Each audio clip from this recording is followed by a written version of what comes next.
Hello friends, അസ്സലാമു അലൈക്കും. പുതിയൊരു വീഡിയോയിലോട്ട് എല്ലാവർക്കും സ്വാഗതം. കോൺ ഐസ്ക്രീമിൻ്റെ ഷേപ്പിലൊരു സ്നാക്കായാലോ? ഐസ്ക്രീം കഴിക്കാത്തതായിട്ട് ആരും ഉണ്ടാവില്ല, എല്ലാവർക്കും ഇഷ്ടമാണ് ഐസ്ക്രീം. അപ്പോൾ ആ ഷേപ്പിലുള്ളൊരു സ്നാക്കാണ് ഇന്നിവിടെ റെഡിയാക്കാൻ പോണത്. അപ്പോൾ നമുക്കിനി വീഡിയോയിലോട്ട് പോവാം. ആദ്യമായിട്ട് ഇതിലേക്കൊരു ഫില്ലിങ് റെഡിയാക്കി എടുക്കണം. അപ്പോൾ ബീഫ് വെച്ചിട്ടാണ് നമ്മൾ ഈ ഫില്ലിങ് റെഡിയാക്കുന്നത്. ബീഫൊന്ന് ഫ്രൈ ചെയ്തെടുക്കുകയാണ്. അപ്പോൾ ഇതൊന്ന് മാഗ്നേറ്റ് ചെയ്യാം. അപ്പോൾ കഴുകി വൃത്തിയാക്കിയ ബീഫിലേക്ക് 1 ടീസ്പൂൺ മുളക് പൊടി, 1/2 ടീസ്പൂൺ മഞ്ഞൾപ്പൊടി, 1/2 ടീസ്പൂൺ കുരുമുളക് പൊടി, പാകത്തിന് ഉപ്പും, 1 അല്ലി വെളുത്തുള്ളി ചതച്ചതും, 1 തക്കാളീൻ്റെ നീരും, ഇതെല്ലാം കൂടി ചേർത്തിട്ട് ഇത് നന്നായിട്ടൊന്ന് മാഗ്നേറ്റ് ചെയ്യണം. ഒന്ന് നന്നായി കൈകൊണ്ട് തന്നെ ഒന്ന് കുഴച്ചെടുക്കുക. ഇനി അരമണിക്കൂറെങ്കിലും ഇതൊന്ന് റെസ്റ്റ് ചെയ്യാൻ വെക്കണം. അരമണിക്കൂർ കഴിഞ്ഞതിന് ശേഷമാണ് ഇതൊന്ന് ഫ്രൈ ചെയ്തെടുക്കുന്നത്. ഇനി നമുക്കൊന്ന് റെസ്റ്റ് ചെയ്യാൻ വെക്കാം. ഇപ്പോൾ ഏകദേശം ഒരു അരമണിക്കൂറൊക്കെ ആയിട്ടുണ്ട്. നമ്മുടെ ബീഫൊക്കെ മസാലയൊക്കെ പിടിച്ചിട്ട് നന്നായി റെഡി ആയിട്ടുണ്ട്. ഇനി ഇതൊന്ന് ഫ്രൈ ചെയ്തെടുക്കണം. അപ്പോൾ നമ്മൾ ഇതുപോലെ ഒന്ന് ഫ്രൈ ചെയ്തെടുക്കുക. ഒരു കൂടുതൽ അങ്ങോട്ട് ക്രിസ്പി ആവണ്ട, ഒരു മീഡിയം ലെവലായാൽ മതി. ഇത് നമുക്ക് മിക്സിയിലിട്ടൊന്ന് ക്രഷ് ചെയ്യാനുള്ളതാണ്. ഒന്ന് ചെറുതായിട്ടൊന്ന് ക്രഷ് ചെയ്തെടുക്കണത്. അപ്പോൾ അതിനാണ് ഹാഫ് മതി എന്ന് പറഞ്ഞത്. അപ്പോൾ ഇതുപോലെ ഫ്രൈ ചെയ്തിട്ട് എല്ലാം ഒന്ന് ക്രഷ് ചെയ്തെടുക്കുക. ഇനി ഈ ക്രഷ് ചെയ്ത ബീഫ് വെച്ചിട്ട് നമുക്ക് അതിൻ്റെ മസാലക്കൂട്ടൊന്ന് റെഡിയാക്കി എടുക്കണം. അതിനായിട്ട് ഒരു പാൻ വെച്ചിട്ട് വെളിച്ചെണ്ണ ചൂടാക്കി അതിലേക്ക് ഉള്ളി, തക്കാളി, പച്ചമുളക്, കറിവേപ്പില, മല്ലിയില ഇതൊക്കെ ചേർത്ത് കൊടുക്കുക. ഇത് വാടി വന്നതിന് ശേഷം ക്രഷ് ചെയ്ത ബീഫ് അതിലേക്ക് ചേർക്കുക. ഒരു നുള്ളു മഞ്ഞൾപ്പൊടിയും കുരുമുളക് പൊടിയും ഇട്ട് കൊടുക്കുക. എന്നിട്ടൊന്ന് ഇളക്കിയെടുക്കുക. അപ്പോൾ ഒരു കുറച്ച് വീഡിയോ ഇവിടെ കട്ടായി പോയിട്ട് അതുകൊണ്ട് ഫുള്ളായിട്ട് കാണിക്കാൻ പറ്റിയില്ല. ഉപ്പ് ആവശ്യമുണ്ടെങ്കിൽ ചേർത്ത് കൊടുത്താൽ മതി, ബീഫിൽ ഉപ്പുള്ളതാണല്ലോ. അപ്പോൾ ഇവിടെ ഫില്ലിങ് റെഡി ആയിട്ടുണ്ട്. ഇനി ഈ ഫില്ലിങ് നിറക്കാനുള്ള ഷീറ്റ് റെഡിയാക്കി എടുക്കണം. അതിനായിട്ട് 2 കപ്പ് മൈദ, അതിലേക്ക് ആവശ്യമുള്ള ഉപ്പും ഡാൽഡയും സൺഫ്ലവർ ഓയിലും കൂടി ചേർത്തിട്ട് നന്നായിട്ടൊന്ന് കുഴച്ചെടുക്കണം. പച്ചവെള്ളമാണ് ഇതിൽ ഒഴിക്കുന്നത്. പച്ചവെള്ളം ഒഴിച്ചിട്ടാണ് നമ്മളിത് കുഴച്ചെടുക്കുന്നത്. അപ്പോൾ ഈ മാവ് നല്ലോണം സോഫ്റ്റ് ആവണം. നമ്മൾ പപ്സിൻ്റെ ഒക്കെ ആ രീതിയിലുള്ള ഒരു ടൈപ്പാണ് മാവാണ് ഇതിന് വേണ്ടത്. അപ്പോൾ നമ്മുടെ മാവ് ഇവിടെ റെഡി ആയിട്ടുണ്ട്. അപ്പോൾ നല്ല സോഫ്റ്റാണിത്. ഇനി ഇതുപോലെ ചെറിയ ബൗളുകളായിട്ട് മുറിച്ചെടുക്കുക. ഇനി നമ്മളെ ഭൂരിയൊക്കെ പരത്തുന്ന ആ രീതിയിൽ ഇതൊന്ന് പരത്തിയെടുക്കുക. കൂടുതലായിട്ട് വലിപ്പമൊന്നും വേണ്ട. ഒന്ന് പരത്തിയെടുത്തതിന് ശേഷം അതിൻ്റെ മേലെ കുറച്ച് ഓയിൽ സ്പ്രെഡ് ചെയ്ത് കൊടുക്കുക. എന്നിട്ട് അതിൻ്റെ നടുവൊന്ന് ഇതുപോലെ മടക്കി കൊടുക്കുക. എന്നിട്ട് വീണ്ടും ഓയിൽ സ്പ്രെഡ് ചെയ്ത് കൊടുക്കുക. ഇനി ഇത് ഈ കോൺ ഷേപ്പിലൊന്ന് മടക്കിയെടുത്തിട്ട് ഇതുപോലെ പരത്തിയെടുക്കുക. അപ്പോൾ എല്ലാം ഇതുപോലെ ഒന്ന് പരത്തിയെടുത്തിട്ടുണ്ട്. ഇനി ഇതിലേക്ക് വേണ്ടത് ഇതുപോലെ കോൺ ഷേപ്പിൽ കുത്തിവെച്ച പ്ലാവിലയാണ്.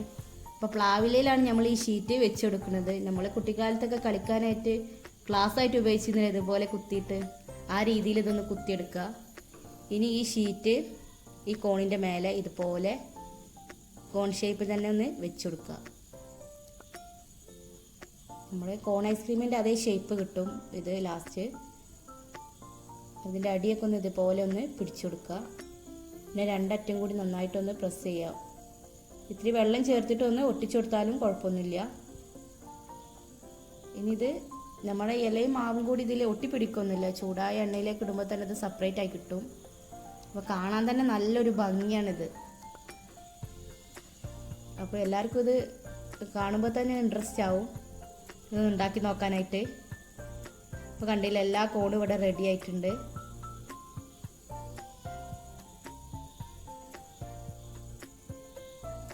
ഇനി നമുക്ക് ഓരോന്നായിട്ട് ഇങ്ങനെ ഫ്രൈ ചെയ്തെടുക്കാം. അപ്പോൾ എണ്ണയൊക്കെ നന്നായിട്ട് ചൂടായിട്ടുണ്ട്. ഇനി ഓരോരോ കോണിട്ടിട്ട് നമ്മളിത് ഫ്രൈ ചെയ്തെടുക്കുകയാണ്. അപ്പോൾ എണ്ണയ്ക്ക് ഇടുമ്പോൾ തന്നെ ഇത് രണ്ടും സെപ്പറേറ്റ് ആയിട്ടുണ്ടാവും. അപ്പോൾ നമ്മുടെ കോണൊക്കെ ഇവിടെ റെഡി ആയിട്ടുണ്ട്. എണ്ണയിലിട്ടതിന് ശേഷം തന്നെ എണ്ണയിലിട്ട് വറുത്തതിന് ശേഷം രണ്ടും സെപ്പറേറ്റ് ആയിട്ടുണ്ടെങ്കിൽ മെല്ലെ ഇതൊന്നിട്ട് ഊരി കൊടുത്താൽ മതി. നമ്മുടെ ഷീറ്റ് പൊട്ടൊന്നും ചെയ്യില്ല, നല്ല സെറ്റായിട്ടുണ്ട് രണ്ടും കൂടി. കണ്ടില്ലേ, ഇതുപോലെ ഒരു കോണിൻ്റെ ഷേപ്പ് തന്നെ. നമ്മൾ ഐസ്ക്രീമൊക്കെ വാങ്ങിക്കുമ്പോൾ അവൻ്റെ കോണ് ആ ഷേപ്പിൽ തന്നെയാണ് ഇത് കിട്ടിയിട്ടുള്ളത്. ഇത് നമുക്ക് ഫോയിൽ പേപ്പർ വെച്ചിട്ട് അങ്ങനെയും ചെയ്യാം. ഫോയിൽ പേപ്പർ കോണ് പോലെ മടക്കിയിട്ട് ഷീറ്റ് വെച്ച് കൊടുത്തിട്ട് അങ്ങനെയും ചെയ്യാം. അപ്പോൾ അതിനേക്കാൾ ഒരു ബെറ്ററായി തോന്നിയത് ഇതുപോലെ ഇല വെച്ച് ചെയ്യുമ്പോഴാണ്.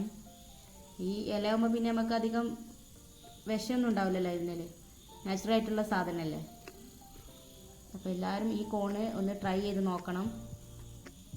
ഇനി നമ്മൾ നേരത്തെ തയ്യാറാക്കി വെച്ചിട്ടുള്ള ബീഫിൻ്റെ ഫില്ലിങ് ഇതിലേക്ക് നിറച്ച് കൊടുക്കണം. അതിനായിട്ട് ആദ്യം കുറച്ച് മയോണൈസ് തയ്യാറാക്കി വെച്ചിട്ടുണ്ടായിരുന്നു. അത് കോണെടുത്തിട്ട് അതിൽ ഫുള്ളായിട്ട് ഇതുപോലെ കവർ ചെയ്തെടുക്കുക. ഓരോ കോണെടുത്തിട്ട് ഫുള്ളായിട്ട് കവർ ചെയ്തെടുക്കണം. ഇത് കവർ ചെയ്തെടുത്തതിന് ശേഷമാണ് നമ്മൾ ഫില്ലിങ് ചേർത്ത് കൊടുക്കുന്നത്. ഇനി ഇതിലേക്ക് ഫില്ലിങ് ചേർത്ത് കൊടുക്കുക. ഒരു കോണ് ഫുള്ളായിട്ട് ഫില്ലിങ് ചേർത്ത് കൊടുക്കണം. ഇനി ഇതിൻ്റെ മേലായിട്ട് ഇതുപോലെ വീണ്ടും മയോണൈസ് ചേർത്ത് കൊടുക്കുക. നന്നായിട്ട് ഇതുപോലെ ഐസ്ക്രീമിലൊക്കെ തേക്കണ പോലെ ഇതുപോലെ തേച്ചെടുക്കണം. ഇപ്പോൾ കണ്ടില്ലേ, ഒരു ഐസ്ക്രീമിൻ്റെ അതേ ഷേപ്പ് കിട്ടി. അപ്പോൾ കാണാനും രസമാണ്, ഇത് കഴിക്കാൻ അതിലേറെ ടേസ്റ്റാണ്. അപ്പോൾ എല്ലാവരും ഇതൊന്ന് ട്രൈ ചെയ്ത് നോക്കണം. കുട്ടികൾക്കൊക്കെ വളരെ ഇഷ്ടമാവും.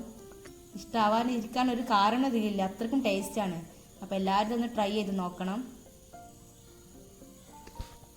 നമ്മുടെ ബീഫിൻ്റെ ഫില്ലിങ്ങും മയോണീസൊക്കെ ചേർത്തിട്ട് നമ്മുടെ കോൺ സ്നാക്ക് ഇവിടെ റെഡി ആയിട്ടുണ്ട്. കണ്ട ഒരു ഐസ്ക്രീമിൻ്റെ അതേ ഷേപ്പിലാണ് ഇതിപ്പോൾ കിട്ടിയിട്ടുള്ളത്. അപ്പോൾ എല്ലാവരും ഇതൊന്ന് ട്രൈ ചെയ്ത് നോക്കണം, തീർച്ചയായും ഇഷ്ടപ്പെടും. അത്രയ്ക്കും ടേസ്റ്റാണിത്. നമ്മൾ കാണാൻ തന്നെ വേറൊരു ഭംഗിയാണ്, അത്രയ്ക്കും ഭംഗിയാണ്, ടേസ്റ്റുമാണ്. അതുകൊണ്ട് തന്നെ എല്ലാവരും ഇതൊന്ന് ട്രൈ ചെയ്ത് നോക്കണം, തീർച്ചയായും ഇഷ്ടപ്പെടും. അപ്പോൾ ഇന്നത്തെ ഈ വീഡിയോ എല്ലാവർക്കും ഇഷ്ടമായി എന്ന് വിചാരിക്കുന്നു. എൻ്റെ ഈ ചാനൽ നിങ്ങൾ ഇതുവരെ സബ്സ്ക്രൈബ് ചെയ്തിട്ടില്ലെങ്കിൽ ഒന്ന് സബ്സ്ക്രൈബ് ചെയ്യുക, ലൈക്ക് ചെയ്യുക, ഷെയർ ചെയ്യുക, കമൻറ്റ് ചെയ്യുക. പുതിയൊരു വീഡിയോയുമായിട്ട് നമുക്ക് വീണ്ടും കാണാം. ബൈ.